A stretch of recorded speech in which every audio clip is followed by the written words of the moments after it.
Hello guys, മാലൂട്ടേക്കാണ്. Okay, ഈ രണ്ട് പെണ്ണുങ്ങളൊന്ന് സൂക്ഷിച്ചോളൂ കേട്ടോ. നിങ്ങൾ ബസ്സിൽ പോകുന്ന ആൾക്കാരാണെന്നുണ്ടെങ്കിൽ ആണുങ്ങൾക്കെതിരെ വ്യാജ ലൈംഗിക പരാതി അല്ലെങ്കിൽ ആരോപണം ഉന്നയിച്ച് ഇൻസ്റ്റാഗ്രാമിൽ വീഡിയോ ഇട്ട് റീച്ച് ഉണ്ടാക്കലാണ് ഇവരുടെ പരിപാടി. ഓക്കെ, ഈ ഒന്നാമത്തെ ഫോട്ടോയിൽ കാണുന്ന ആള് ഷിംജിത ആണ് പേര്. ഓക്കെ, മുസ്ലിമാണ്, ഒരു മുസ്ലിം തീവ്രവാദിയാണ് ആണ് തോന്നുന്നത്.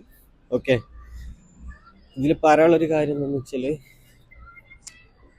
ഇവള് എന്താ പറയുക, ലൈംഗിക അതിക്രമം ആരോ നേരിട്ടെന്ന് പറഞ്ഞാണ് വീഡിയോ ഇട്ടത്. ആ വീഡിയോ നോക്കിക്കഴിഞ്ഞാൽ ക്ലിയർ ആയിട്ട് കാണാൻ പറ്റും.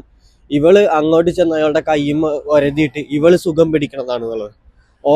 ഓളെ മുഖം കണ്ടാൽ തന്നെ അറിയാം ഓളത് സുഖിച്ചിട്ടാണ് നിൽക്കണത് എന്നുള്ളതും അറിയാം. ഓക്കെ, ഈ ഒരു പരാതി വ്യാജമാണ്. അത് ചെയ്തിട്ടുള്ള ആള് ചെയ്തു എന്ന് പറഞ്ഞ ആള് പേര് ദീപക് എന്നാണ്, കോഴിക്കോട് സ്വദേശിയാണ്. അയാള് ഇന്നലെ ആത്മഹത്യ ചെയ്തു. മനം നൊന്നിട്ടാണ് ആത്മഹത്യ ചെയ്തത്. കാരണം ചെയ്യാത്ത കാര്യത്തിന് ലൈംഗിക അതിക്രമം നടത്തിയെന്ന് പറഞ്ഞ് ആരോപിച്ചതിന് പേരിൽ ആ വീഡിയോ ഇൻസ്റ്റാഗ്രാമിൽ ഇട്ട് വൈറലായി, ലോകം കണ്ടു. അതിന്റെ പേരിൽ അയാൾ ആത്മഹത്യയാണ് ചെയ്തത്. ഓക്കെ, ഈ ഷിംജിത എന്ന് പറഞ്ഞ പെണ്ണിന്റെ അക്കൗണ്ട് ആദ്യം 9,000 K ഉണ്ടെന്നുള്ളൂ, പിന്നെ അത് 11,000 K വരെ എത്തി. 9,000 ആൾക്കാരുണ്ട്, പിന്നെ അത് 11,000 ആൾക്കാർ വരെ 2,000 ഫോളോവേഴ്സിന് അവൾക്ക് കിട്ടി. ഓക്കെ, പിന്നെ ഇയാൾ മരിച്ച സമയം ഇയാൾ ആത്മഹത്യ ചെയ്ത് പറഞ്ഞപ്പം ഇവളെ അക്കൗണ്ട് എന്താ പറയാ പബ്ലിക് നിന്ന് പ്രൈവറ്റും ആക്കി.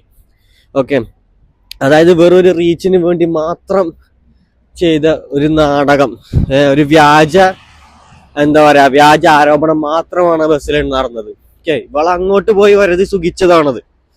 ഇനി ഇതിൽ വേറെ കാര്യം കൂടി ഉള്ളതെന്ന് വെച്ചാൽ ഇവരൊക്കെ ചെയ്യണത് റീച്ചിന് വേണ്ടി വേണ്ടത്. റീച്ച് കൂടിക്കഴിഞ്ഞാൽ ഫോളോവേഴ്സ് കൂടും, ഫോളോവേഴ്സ് കൂടിയാൽ പ്രൊമോഷൻസ് കൂടുതൽ ഇട്ട് കഴിഞ്ഞാൽ പൈസ കൂടുതൽ കിട്ടും. ഇതിനാണെന്നുണ്ടെങ്കിൽ ഇത് നാട്ടിലുള്ള വേശികളും പൈസ ഉണ്ടാക്കുന്നുണ്ട്. ഇങ്ങക്ക് ഇങ്ങനെ എന്താ പറയാ പൈസ ഉണ്ടാക്കണമെന്ന് അങ്ങനെ ചെയ്താൽ പോരെ? എന്തിനു ബാക്കിയുള്ള നാട്ടിലുള്ള ആണുങ്ങളുടെ ജീവിതം നശിപ്പിക്കണം? ഇത് രാഹുൽ ഈശ്വർ പറഞ്ഞ കറക്റ്റാണ്. ആണുങ്ങൾക്ക് വേണ്ടി സംസാരിക്കാൻ ഒരാളുമില്ല.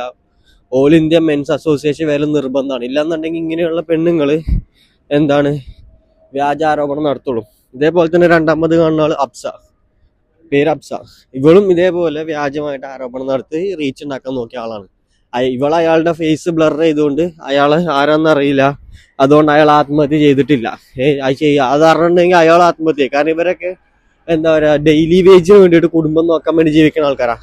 ഇവരെ പോലെ എന്താ പറയാ എന്ത് തന്തില്ലായ്മയും ചെയ്തിട്ടും എന്താ പറയാ ഇതാക്കാന്നല്ല. അല്ല, ഇവരെണ്ടാലും പറഞ്ഞിട്ട് കാര്യമില്ല.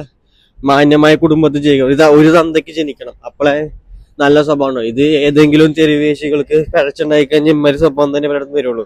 ചാനൽ ഇഷ്ടപ്പെടുന്ന സബ്സ്ക്രൈബ് ചെയ്യണം. പുതിയ വീഡിയോ നാളെ